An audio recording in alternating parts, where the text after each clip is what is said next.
Emergency contraceptive pills. Um, yeah, of course. I think they offer 100% protection against pregnancy. Let me clear this. Emergency contraceptive pill does not offer 100% protection against pregnancy.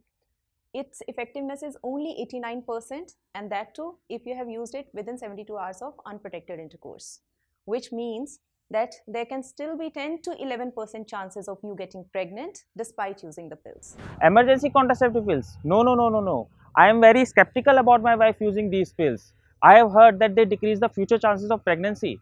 That's a very common misconception that people have. You should know that emergency contraceptive pill is there to prevent pregnancy only on the occasion you take it, and it will not affect your future fertility. So relax.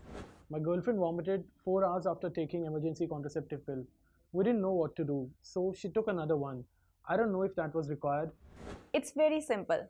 Remember, if you had vomiting within 3 hours of taking the pill, it is suggested to repeat the pill. And when you take it next time, take a medicine to stop vomiting at least half an hour before taking the pill.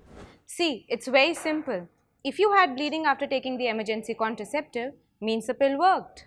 No, it's not that simple. The hormones in the pill can cause some women to bleed at unexpected times. So bleeding after taking the pill is not a short sign that the pill has worked. Most of the time, there is no need to worry. The only thing is that your next period should come either on the expected date or a week before or after it.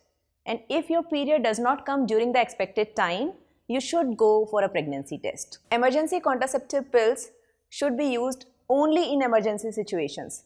They should not replace your regular method of contraception. So guys, stay informed, stay safe.